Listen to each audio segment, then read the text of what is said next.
I was looking at something this morning. Municipal Chief Executive. Yeah, Yes, Municipal Chief Coast. Executive, Cape Coast. And they said 77 people votes out of 63. People who there were assembled were 63. And then somebody was saying that some people took some of the ballot papers and ran away with them.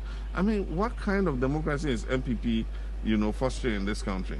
And when you listen to people like Lord Comey and things, it's about power. To me, it's not about the welfare of the people.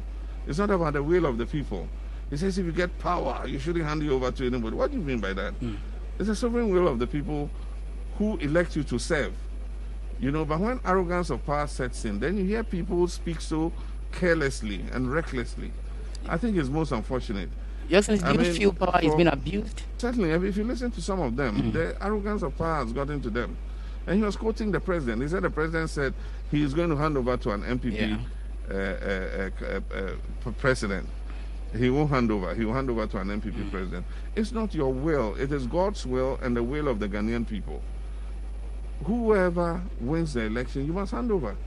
Akufo handed over to Mills. I handed over to you, Nana Akufo-Addo.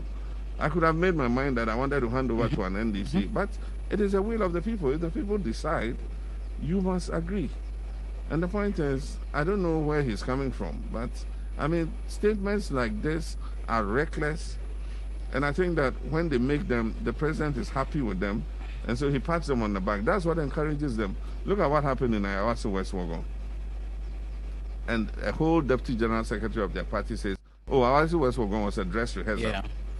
And the dress rehearsal turned through 8 people died because of impunity. You just fire and kill people, and then after that, Ejura, look at what happened. And all these things, these people get away with it. All these mass people in all those kinds of uniforms and clothes and things, they don't get punished for what they do. And so where will the next incident be? And won't they pull the triggers again? Because they are not being punished for what they do. And so impunity sets in. And that's what's happening. And so it's unfortunate that comments like that are made, but they reflect the comments of the leader. When you say all die be die, then you have people like Lord Comey come and say reckless things like this. We have a constitution. What he said was against our constitution. We'll hand over power. How can you not hand over power? Some also say you mentioned do or die. Do or die is an English idiom, and I'm tired of explaining it. Just go take your dictionary. Whoever doesn't understand it, take your dictionary and go and read your dictionary. It's there. Do or die. It's explained.